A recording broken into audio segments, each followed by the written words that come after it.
I was born to the sound of oars knocking against wood. My first lullaby was the slap of Aegean waves against a boat my father built with his brothers. In our village, men learned knots before letters, wind roses before poems, currents before calendars. By the time I could walk, I could coil a line tighter than my belt and read the sky like a page turning from blue to brass. The sea fed us. The sea scolded us. The sea gave us a language that used few words and many silences.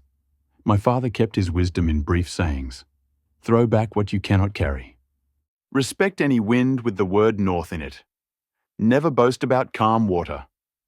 And the one he never had to say out loud, do not look away when something is drowning. I did not fully understand that last rule until the morning the sea brought me everything but fish. Dawn opened, not like a shout, but a long yawn of light on the horizon. I followed routine. The diesel cough, the slow roll from shore, the clunk of the first buoy. My net slipped into the grey like a curtain falling at the end of a small performance. Usually, you can feel the life inside, little flutters that travel up the line and into your wrist. That morning, the pull was wrong. It dragged like wet cloth and secrets, a heaviness made of someone else's night. When the mesh rose, it was as if I had lifted a floor from a drowned house. A small shoe, blue, scalloped at the edges, hung there, water pouring from its open mouth. Inside the heel, sand had settled in a crescent as neat as a fingernail. I held it and understood how impossible it is to guess a child's age from the weight of a shoe. Someone had run in this. Someone had tripped. Someone had been carried. A doll followed, hair turned into a salty rope, one glass eye missing. Its dress had once been pink, the colour of beginning strawberries. I pictured a girl making her doll sleep on a folded sweater, then waking it with a kiss between waves. Perhaps the doll had been given a name spoken in a language I could not speak, the kind of name that families repeat gently to calm fear. The doll's arms were open the way the sea's arms are open, without promises. From the knotted belly of the net, I teased out a notebook swollen to twice its size, pages stuck together like fish scales. On the cover, in a skittering Arabic hand, a name began and drowned halfway through. I didn't know the letters, but I knew what a promise looks like when it smears. Maybe the first page said, "One day I will heal people," or "One day I will see the city of lights," or simply, "One day." The sea is a patient editor. It blurs futures without noise. Then came drawings, crayon suns as round as plates, a square house with smoke coming from a chimney, though I knew the family who drew it had never owned a chimney. Triangles that meant mountains, a rectangle that was probably a boat. On one sheet, 3 figures held hands. On another, 2 held a third between them like a swing. The paper tore when I tried to free it from the mesh, and I felt suddenly that I owed an apology to a child I would never meet. A toy car wedged in the cotton frayed my thumb. One wheel gone, the others packed with grit. I ran my finger across its roof and heard, as clearly as if he were beside me, the sound a boy makes when he drives a toy across a table. A breathy engine, a roar forced through teeth. I set it carefully on the bench as though the boy might come running to claim it with a scolding laugh. Other things kept appearing. A half-full water bottle, a tiny sweater with one sleeve stretched long like a pulled arm, a plastic bracelet with letters that must have spelled a name before the salt scraped them pale. Then the smallest thing of all, a paper star folded from the wrapper of some candy, its points softened to petals. Whoever folded it had stubborn, hopeful hands. My net had never felt heavier. Not even when we found a basking tuna years ago did the line carve so deep into my shoulder. Because fish are weight, but these were stories. I am a fisherman. I measure by the kilo and sell by the crate. That morning, I stood ankle-deep in the museum of a night I had not lived, curated by the sea without labels. I leaned against the rail to steady my chest. That was when I heard it. First, like wind slipping through teeth, then unmistakable. Masada, Musada, a child's call, a thin reed note trembling above the water. Help. It is strange what a body remembers in danger. I did not think of price or rule. I thought of my father's unwritten law and the way his hand had felt on my neck the day he taught me to swim.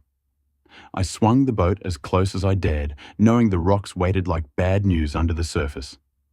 The child surfaced between waves, small, dark hair slicked to her forehead, eyes shocked wide. No life jacket. Her arms pinwheeled, not the slow reach of a swimmer, but the frantic beat of a bird that cannot find a branch. I tied the rope around my waist. Hold the line, I told nobody and everybody. Do not let go. I pressed my palm to the varnished rail, said, Ya Allah, into the cut of the wind, and dove. Cold is not a temperature in winter water. It is a fact with teeth. It bit my ribs and throat. Salt filled my mouth with a taste like grief. I swam anyway. The trick, learned young, is to bargain with the sea.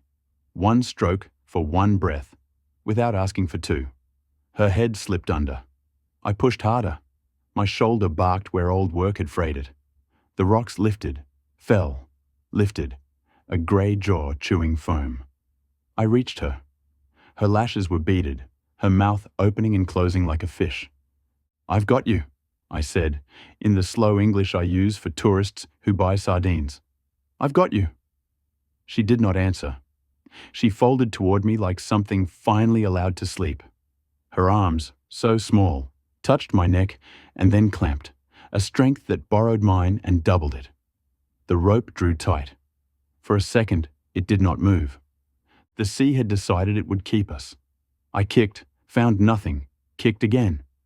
A wave took us toward the rocks, and I felt stone sand my shoulder raw. I turned my body, let it take my back instead of hers. Pain cleared my eyes. Paul, I shouted, and the word broke into spray.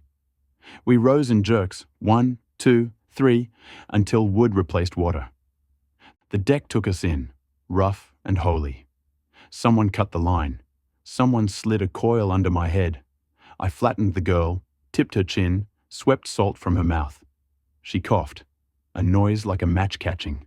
Then she whispered one word. Mama. It is a thin word in the big world.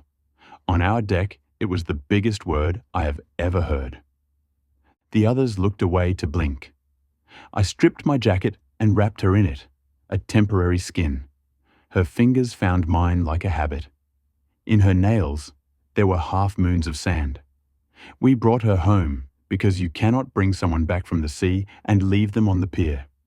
Our village is small. News moves like smoke, fast and searching. By the time we tied up, women waited with towels and sweet tea, men with blankets and questions they did not ask. An old couple, Marina and Haka, nodded at each other the way people do who have already made the same decision. We'll take her tonight. She did not tell us her name. For 3 days, she did not speak at all. She sat on the steps above the beach and watched the line where sky lies to water, promising a road that is not there.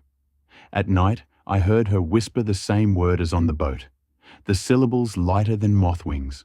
Mama. Sometimes she slept.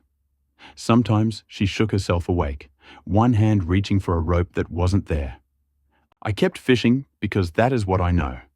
But my nets changed even when the knots did not. Every week something came up that you cannot sell. A mitten too small for any of the village children. A spoon with a cartoon bear worn nearly smooth.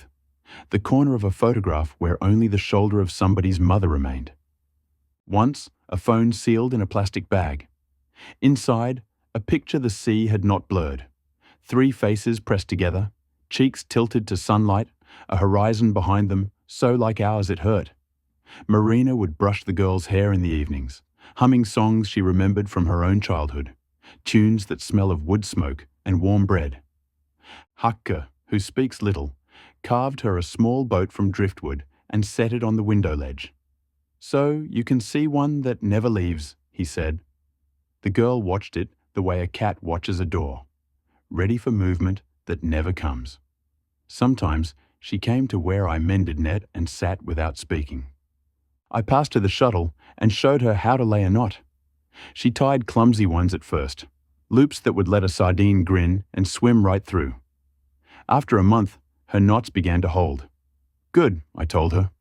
A net that holds is a promise.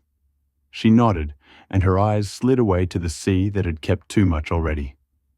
Winter arrived with a wind that shaved paint from doors. On a day when even gulls walked instead of flying, I sorted the crate at the back of my shed where I keep what the sea returns. I lined the items on the bench. The shoe, the doll, the notebook, the toy car, the bracelet, the paper star. The girl stood in the doorway and looked at them like you look at relatives in photographs, familiar in their strangeness. She picked up the paper star. Mine, she said softly, and I realized she did not mean the object. She meant the wish. A social worker came, then another. Papers were signed. No one asked about the night itself. Everyone knew the sea keeps a privacy no desk can interrogate. The girl began school. She learned to say, "Thank you," and "I'm fine," and "I'll be back before dark." In time, she learned to laugh without covering her mouth, though she still turned her head when a motor coughed in a certain way. One evening, a summer later, a tourist child lost a sandal near the pier. The girl waded in and retrieved it, holding it out with wet wrists. For a moment she froze, staring at the crescent of sand in the heel, the way I had stared at the shoe from my net. Then she blinked, smiled, and handed it back. "Careful," she told the boy, in our language. Things have a way of floating off. I have learned not to look for clean endings. Some mothers are found, some are not.